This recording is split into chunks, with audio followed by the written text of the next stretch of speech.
साथियों नमस्कार, मैं कमलेश्वर सिंह फिर आपके सामने एक बार उपस्थित हो गया हूं। साथियों, शोषण के विरुद्ध लड़ना तो सब चाहते हैं, लेकिन समस्या ये है कि ये जो लड़ाई हो रही है, लड़ाई आप लोग कर रहे हैं अलग अलग, मतलब फूट डली है आपस में। तो शायद शोषण के विरुद्ध ऐसी लड़ाई में लक्ष्य तक पहुंचना मुश्किल होगा। साथियों, आज हम एक लेटर लेके आए हैं। उस लेटर को पढ़िए और देखिए और उस पर विचार करिए कि किसी भी सरकार में, चाहे मध्य प्रदेश की हो, छत्तीसगढ़ हो या कोई भी प्रदेश हो, यदि वहां पर संविदा कर्मचारी है तो संविदा कर्मचारी के साथ किस तरह से अन्याय किया जा रहा है, वो हम आपको इस लेटर के माध्यम से दिखाना चाहेंगे। तो सबसे पहले आप ये लेटर पढ़िए।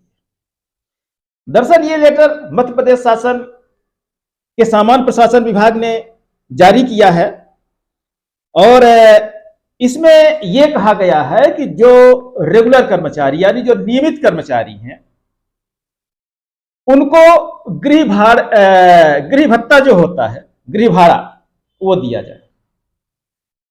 साथियों, एक तरफ इनकी पेमेंट इतनी ज्यादा है कि बड़े बड़े महल बना के रह रहे हैं, 2 मंजिला 3 मंजिला, खुद का मकान है।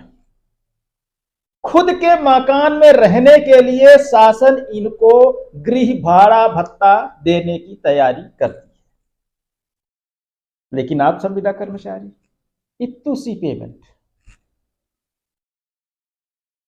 न आपको स्वास्थ्य भत्ता है, न आपको किसी प्रकार की सुविधाएं हैं, न गृह भाड़ा है, न आपको डीए मिलता है, न आपको टीए मिलता है।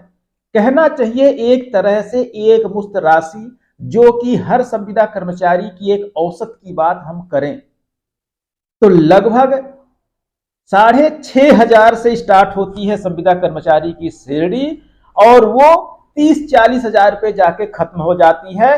30-40 हजार उसको दिया जा रहा है। उसी समतुल्य पद पर यदि नियमित कर्मचारी होता तो उसकी पेमेंट कम से कम 1 से 1.5 लाख होती, और यहां जो 6500 रुपए जिसको मिल रहे हैं, यदि वो अपने पद पे रेगुलर कर्मचारी के समतुल्य यदि उसको पेमेंट की जाए तो उसकी सैलरी 30 हजार के ऊपर होगी।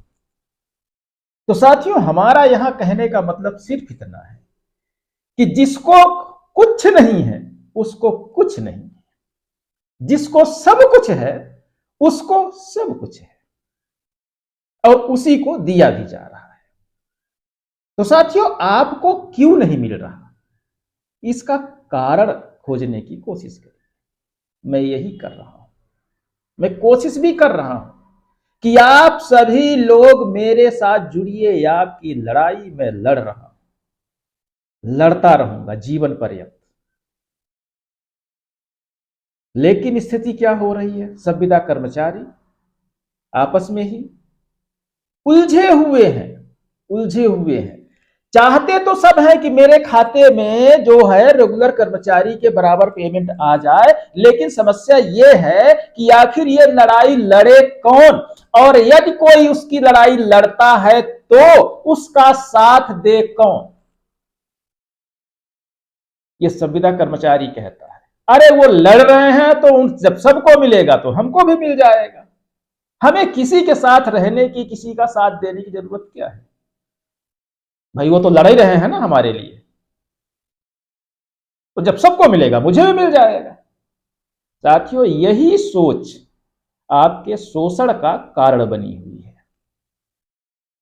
पहले विभाग विभाग बटे हुए हैं हर संविदा कर्मचारी के, फिर संगठन संगठन बटे हुए हैं हर संविदा कर्मचारी के, फिर एक ही विभाग में कई संगठन आपस में बटे हुए हैं।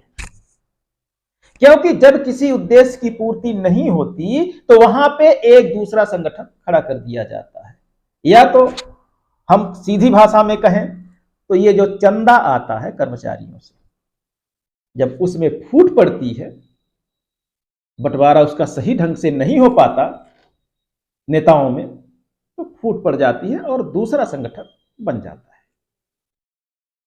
साथियों, जब तक आप आपस में लड़ते रहेंगे तब तक शासन और प्रशासन दोनों आपका शोषण करती रहेगी, आपको निचोड़ती रहेगी, काम लेती रहेगी, लेकिन आपको पेमेंट और आपका भविष्य दोनों के साथ जीवन पर्यंत खिलवाड़ करती रहेगी।